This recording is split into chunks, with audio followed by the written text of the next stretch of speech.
Duas coisas eu preciso destacar, que o Flamengo foi fundado 6 anos depois da proclamação da República. E numa época em que, por incrível que pareça, o remo era o esporte mais difundido e que tinha maior torcida. E esse grupo de jovens do Flamengo, de classe média, não era uma classe alta, mas era uma classe média, porque o remo, a regata, é custoso. A pessoa, para participar de uma regata, tem um custo, não é uma participação de futebol que você faz a sua peladinha, não era isso. Então, o que existia na época? Uma influência política que se destacava na disputa entre monarquistas e republicanos, e o esporte do remo, esporte náutico. E os rapazes do Flamengo estavam muito contrafeitos, porque a turma de Botafogo, a turma de Caraí, do Gragoatá, eram rapazes de remo, sempre fortes, com camiseta de remo, e que impressionavam muito as moças da redondeza, inclusive do Flamengo. Quando eles paravam ali na época da Praia do Rússio, eles tomavam conta das meninas. E a turma do Flamengo ficou muito magoada com isso. E eles queriam, porque queriam criar um grupo de remo ou de regatas do Flamengo. Nasceu sob a inspiração de regatas. E naquele período de grande efluxo, vamos dizer assim, político, ideológico, entre a monarquia e a República. Porque, todos sabem, a República foi proclamada quase que por um acaso, mas a juventude era republicana. A juventude era republicana e batia para acabar com a monarquia. Isso está íncito na fundação do Flamengo. E é esse um aspecto que eu gostaria de salientar e até propor ao Flamengo, na verdade, como já na ocasião que eu fiz a saudação aqui no clube pelos 112 anos do Flamengo, eu fui o orador da solenidade, eu me bati por isso. Por quê? Eram 5 e que queriam criar esse clube para combater o pessoal de Niterói, que tinha influência grande aqui, e de Botafogo. E eles imaginaram ali, onde um deles morava, no número 22 ali da Praia do Flamengo, criar um grupo, não era um clube, era um grupo de regatas do Flamengo. Essa era a denominação. O Flamengo no mundo, ele vibra, ele é... Era o dia 17 de novembro. E aí surgiu a ideia de que deveria passar essa fundação para o dia 15, porque no dia 15 seria feriado nacional e assim todo aniversário do Flamengo seria feriado nacional. Mas a expressão não foi só essa, e isso que eu gostaria de trazer e trouxe, porque esse Edilberto Coutinho, que já faleceu, fez esse grande livro sobre a história dos clubes do futebol brasileiro, e o primeiro deles foi com o Flamengo. E o que ele escreve, isso está aqui na folhas 27 desse livro dele. Na hora da reunião, um dos partícipes dessa reunião era Nestor de Barros. E Nestor, diz ele, palavras dele, Nestor de Barros, muito sagaz, sacou: a gente deveria criar o Flamengo a 15 e não a 17 de novembro. Assim, todo ano seria feriado no aniversário do Flamengo. E aí tem a frase que eu destaco: enquanto durar a República. Eles eram republicanos e fizeram essa menção extraordinária que chamou para si os princípios republicanos. Isso tem que ser destacado na história do Flamengo, porque, para mim, é um dos motivos da grande popularidade que o Flamengo granjeou ao longo da sua história. Princípios republicanos de correção, de ética, de honestidade, de administração correta. Isso é demonstrado nas atas posteriores. E daí nasceu o Flamengo sobre os auspícios dos princípios republicanos. contrariando o que se difundia com o princípio da monarquia. E isso deu ao Flamengo uma projeção, na época, extraordinária. É épica, isso foi na fundação do Flamengo. Eles compraram um barco, puseram esse nome e depois isso serviu de chacota, porque eles vinham para o número 22 da Praia do Flamengo. E deu um vento forte e naufragou a Feruza. E um dos nadadores, não esqueci o nome agora, baiano, ele pulou na água porque ele sabia nadar mais do que os outros. E tinha um que não sabia nadar nada.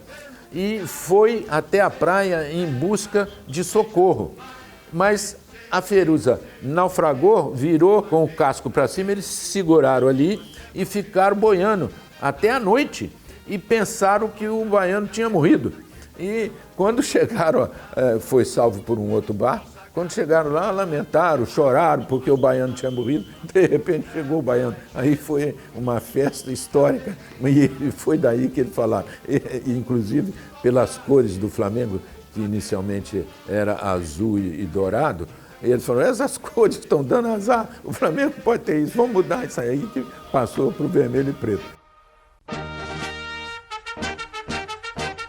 O Flamengo, no 22, do lado, tinha um convento de freiras. E eles disputavam pelada lá, pelados. Eles jogavam bola sem roupa. E as freiras ficavam indignadas com aquilo, telefonavam para a prefeitura, que eles estavam afrontando a dignidade da freira, etc, etc.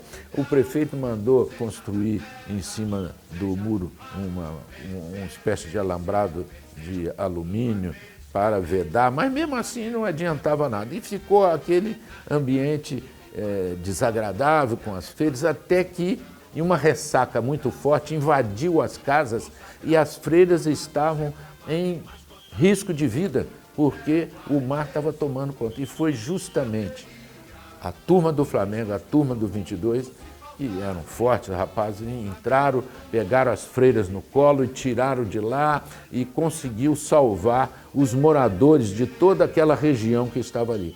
Então, a região passou a chamar os garotos do Flamengo de verdadeiros heróis que enfrentaram o mar e que conseguiram salvar o pessoal que estava ali. Granjeou a simpatia. Granjeou a simpatia também porque a turma era moça, bonita, rapagões, que iam muito lá no Lamas, aquele restaurante no Lago do Machado. Mas outros dois fatos que indicam essa posição político-ideológica desse grupo, que foi o seguinte: as regatas eram feitas através de barcos em geral importados da Inglaterra, da França, da Grécia, e vinham com o nome grego, francês, inglês, e eles se rebelaram contra isso, mostrando aí o seu patriotismo e disseram, não, a partir de agora, todos os barcos do Flamengo têm que ter nome indígena. Eles adotaram o indigenismo como uma parcela de vida da população brasileira, que na época era mais forte do que hoje. Tinha lá a influência de Rondon, protegendo os índios. Então fizeram essa disposição que está até hoje no Estatuto do Flamengo. O artigo 160, se não me engano, hoje, ainda reproduz o que eles consignaram como a cláusula pétrea, dizendo: todos os barcos do Flamengo, comprados ou construídos, têm que ter nome indígena. Eles eram tão vinculados ao patriotismo que, quando construíram o primeiro barco do Flamengo, puseram o nome de Marília de Dirceu para homenagear a Inconfidência Mineira. Então, veja só, a estrutura deles era de patriotismo, de nacionalismo, de independência, de liberdade. Fizeram com que esses requisitos, que nenhum outro clube no Brasil nasceu sobre esses influxos, fizeram do Flamengo um destaque diferenciado de qualquer outro clube ou de qualquer outra entidade. E eu pessoalmente acho que um dos primeiros motivos da grande popularidade do Flamengo, que se espalhou pelo Brasil inteiro, Eu penso que nas origens foi essa a estrutura. Depois veio o futebol, vieram os craques do futebol, aí foi desenvolvendo.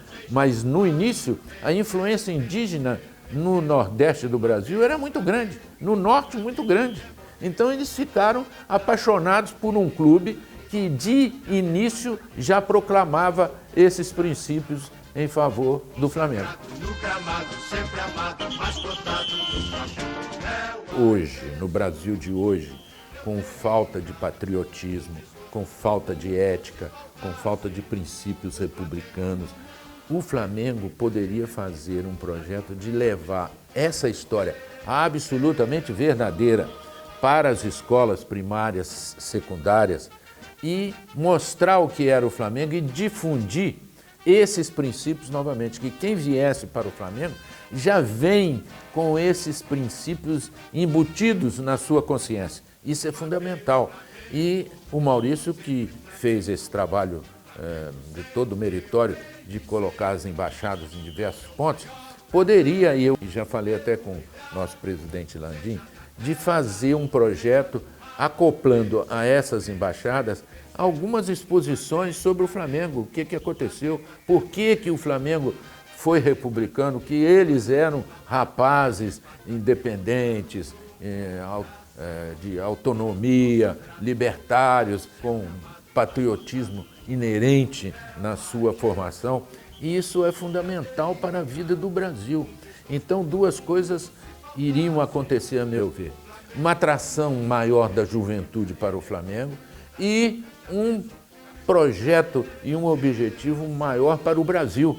Mostrar que, através de um clube, as conquistas republicanas, democráticas, éticas e de correção estão presentes na vida do Flamengo. Isso, para mim, é fundamental, você ligar isso à estrutura do Flamengo, mostrar isso aqui. Por que nós vamos dar o nome do primeiro barco de Marília de Dirceu? Porque nós apoiamos a Inconfidência Mineira. Meu pai era botafogo, mas ele era mais contra o Flamengo do que botafoguense, porque ele dizia, eu fico mais contente quando o Flamengo perde do que quando o Botafogo ganha. Mas eu não sei se pelo meu irmão mais velho, e talvez logo eu nasci em 40, talvez aquele influência do tricampeonato, eu não sei exatamente por quê, mas nasci Flamengo, não tem dúvida nenhuma. Zizinho era uma máquina, né? Mestre Ziza, Dr. Rubens, era uma coisa extraordinária, né? Extraordinária. Dequinha, eram jogadores lentos, mas na minha grande mocidade, quando eu jogava botão, era Zizinho e no Vasco era o Ademir, né? E o Ademir infernizava a vida do Flamengo. Uma vez, eu conto isso, o Flamengo tinha um back que tinha o meu nome, que era o Pavão, chamava Marcos. Marcos Cortez, era o nome dele. Mas o Ademir infernizou tanto a vida do Pavão num jogo, que o Pavão furou ao bater um tiro de meta. Ele ficou enlouquecido com o Ademir.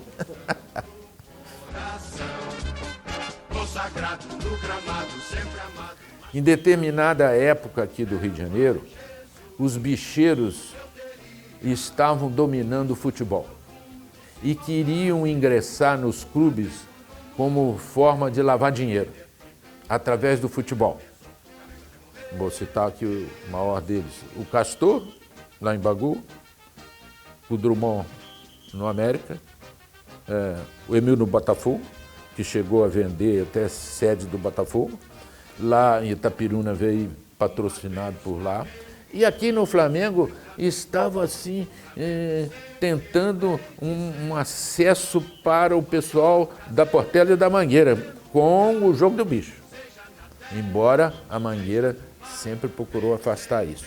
Mas nós ficamos preocupados com a influência disso na vida do Flamengo. Então reunimos um grupo para fazer um novo estatuto com o rigor grande, bem fortalecido, para não permitir que determinadas pessoas pudessem ser candidatas a presidente do Flamengo. E isso nós impusemos, fizemos um estatuto, levamos um ano estudando isso. Foi 90, 91, 92. Em 92 saiu o estatuto. E foi uma luta para aprovar o estatuto, porque o rigor foi de tal ordem que muita gente não queria que aquele estatuto passasse. A primeira assembleia para aprovar o estatuto, ali no ginásio Coutinho, nós levamos uma vaia monumental. E estavam ali grandes figuras, inclusive figuras da magistratura do estado do Rio de Janeiro, como o desembargador Martinho, Walter D'Agostino. Nós ficamos constrangidos porque nós ficamos em cima daquele auditóriozinho e a votação e a disputa e as discussões ali embaixo. E eles fizeram acusações bravas contra nós. Martim chegou a chorar, ficou envergonhado. Não é possível a gente fazer um esforço desse, colocar tudo, segurar, e o pessoal que politicamente quer derrubar isso e tal. Mas, no final, acabamos aprovando e está aí o estatuto até hoje. Uma grande contribuição que nós demos para evitar essas influências deletérias, influências perniciosas de ilicitude dentro do Flamengo. Acho que nós conseguimos. Os presidentes depois que vieram, podia ter um ou outro aí que não andou dentro da carretilha, na linha, mas a maioria são homens de gabarito, homens de padrão ético excelente. Seja na terra, seja no mar, vencer. Eu tinha o Jair, esqueci o nome dele, que era o secretário. Eu queria sempre vir para o Flamengo, vinha para o Flamengo, mas eu não tinha o título. E na época só estava vendendo o título patrimonial. Não tinha o título de sócio proprietário, não estava à venda, não tinha para vender. E eu acabei ingressando pelas mãos do Walter, que também ingressou comigo, o Walter D'Agostino, junto com o Jair, e compramos o título patrimonial. E ali ficamos, depois compramos o título de proprietário e depois fomos seguindo aí a trajetória de ascensão no Flamengo, sócio emérito, sócio benemérito e, no final, sócio grande benemérito, que foi a grande honra que me deram com essa votação que foi, para mim, muito consagradora, que foi a unanimidade quando escolheram o nome.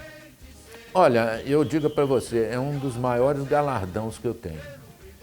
Eu tendo consciência da história do Flamengo, vivenciando as coisas do Flamengo, participando aqui de comissões de inquérito, de comissão de justiça, comissão jurídica, etc. E fui ao longo dos anos, sempre participei disso.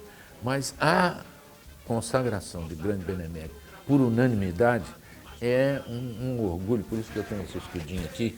Esse escudinho é muito orgulhoso, é um galardão. Eu, na minha vida profissional, praticamente passei por todos os degraus da carreira de magistratura.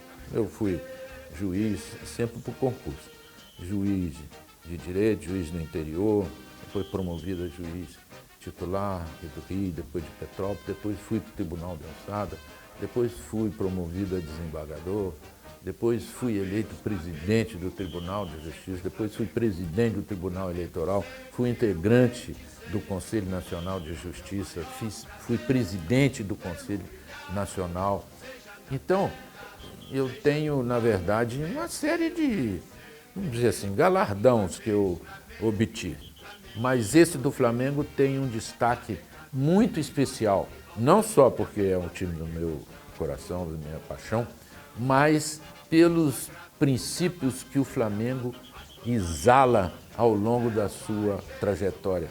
Essa menção aí, enquanto perdurar a República no Brasil, isso é de uma força cívica, de uma força política inexorável. Não tem clube nenhum no Brasil que tenha partido com esses princípios. E isso tem que ser consagrado, tem que ser explorado para mostrar a grandeza do Flamengo, não é só esportiva, né? Uma vez Flamengo. Eu acho que o Flamengo não errou praticamente.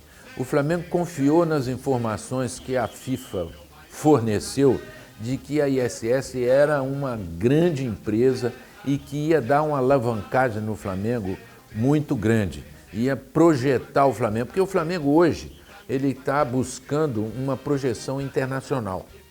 O que nós temos de torcida em número, que é, sem dúvida, a maior torcida do mundo pelo número de torcedores que nós temos, mas nós não alcançamos ainda um patamar de um Barcelona, de um Real Madrid, de um Manchester. E o Flamengo acreditou de que a ISL ia nos dar essa projeção. Mas ao lado disso, houve um certo comportamento inadequado do presidente da época, né? E ele acabou metendo os pés pela mão e o Flamengo teve a desdita de fazer aí um impeachment de presidente, que foi doloroso, porque ele tinha adeptos, ele era flamenguista, mas o poder sobe a cabeça e o sujeito comete, às vezes, defeitos e falcatruas que, em princípio, você não admitiria. E isso no Flamengo, veja só, isso foi mais uma vez uma reação do Flamengo baseada nos seus princípios éticos. Quem lutou, talvez, eu conheço raro, nem sei se tem outro clube que fez um impeachment do presidente com aquela proporção e o pessoal votou porque o Flamengo é correto, é ético, é cívico, não pode deixar isso acontecer. Aí foi uma tristeza, machucou e o Flamengo ficou em débito financeiro grande por causa das deficiências da INSS. Tem os maiores, né? Gilberto Cardoso, pai e filho, o Márcio Braga, coloco também a Patrícia, o Bandeira e agora o Landim, né? Teve mais para trás aí o pai do Veiga Brito. Foram projeções de pessoas que colocavam o seu bom nome a serviço do Flamengo. Então nós tivemos nomes de elevado gabarito. A gente passando aí na galeria dos presidentes do Flamengo, você vê que pessoas, que nível era e é até hoje a estrutura administrativa do Flamengo. São homens que engrandecem qualquer entidade. Um desgosto profundo se faltasse. Quando o Ronaldinho veio para o Flamengo, e com a Patrícia, eu dizia para o Vilaça, olha, a academia não deve ser só de letras, ela tem que ter de esporte, ela tem que ter de filme, ela tem que ter de teatro, ela é uma academia. A academia tem que ter aspectos amplos e o esporte está aí. E eu tive também o prazer de trazer esse vídeo Sobrenatural de Almeida, que o Nelson Cudinho falava que era do Fluminense e que aparecia lá com a bandeira do Flamengo, e também dos Zé Lins do Rego, que eu passei o filme da vida de Zé Lins do Rego, trouxe o livro dele, tem um que ele publicou, Flamengo é só amor. O Flamengo, o Zé Lins do Rego dizia, lá no Flamengo existe essa predestinação para ser em certo momento uma válvula de escape das tristezas do povo brasileiro. Ele enche a barriga, nos imunda a alma de um vigor que é um prodígio. O escritor Álvaro Moreira afirmou: a história antiga de outros tempos dizia que o homem feliz não tinha camisa. A história dos tempos modernos conta que o homem feliz tem uma camisa, a do Flamengo. O tricolor Nelson Rodrigues diz que todo brasileiro é um pouco rubro-negro. A alegria rubro-negra não parece com nenhuma outra. Não sei se é a mais funda ou dilacerada ou a mais santa. Só sei que ela é diferente. E é verdade. A explosão de alegria que você vê na torcida do Flamengo não tem lugar nenhum igual isso. Não tem. É contagiante. Você sabe que tem muita gente que escreveu sobre a vida e história do Flamengo, como o nosso grande escritor Rui Castro, e esse flamenguista excepcional que eu acho que deva ser chamado para vir prestar um depoimento, que é o professor Jacinto Paiva Neto. O Flamengo no mundo, ele vibra, ele é fibra. Hoje em dia, eu vou ficando mais velho, o Flamengo domina as minhas emoções. Eu confesso que eu fico sem dormir se o Flamengo perde, eu fico com ansiedade para ver o jogo do Flamengo. Eu levo meus netos, meus filhos para participar disso. Eles pequenininhos já foram no Maracanã, foram no basquete, etc. Porque isso é uma coisa salutar para a formação deles. Quando eu digo, não sou eu que digo, os escritores dizem, o Flamengo é uma nação, e é mesmo, porque para ser uma nação tem que ter esses princípios. E o Flamengo tem isso de sobra, aliado à paixão, à emoção. Então, forma uma coisa extraordinária essa vivência flamenguista. Isso é maravilhoso. Eu teria um desgosto profundo se faltasse o Flamengo no mundo. Ele vibra, ele é fibra, muda libra, já pesou, Flamengo até morrer, eu sou.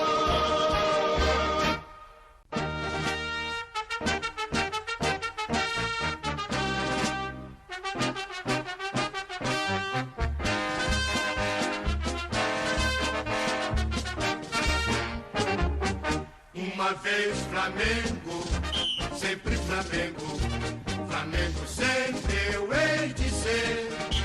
É o meu maior prazer vê-lo brilhar, seja na terra, seja no mar.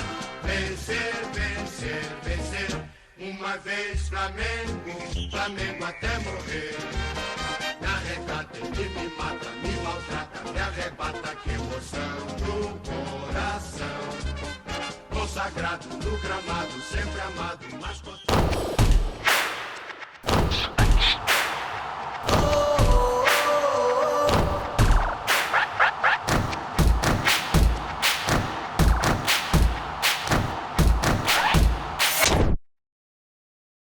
Fala, nação rubro-negra! A programação dessa quinta-feira na Flá TV está imperdível. Se liga! Para começar o dia, às 9h30 da manhã, tem Taça Guanabara Sub-20 Vasco e Flamengo ao vivo. Às 3 horas da tarde rola o desafio do Nação, Flá TV versus sócios torcedores. Às 5 horas da tarde você vai pegar uma carona com o Smigol e a Jade Barbosa. E para fechar a quinta-feira, às 7 horas da noite, você não pode perder os bastidores de Flamengo e Defensa e Justiça. É isso, nação! Esperamos por vocês! Flá TV é mais Flamengo para você!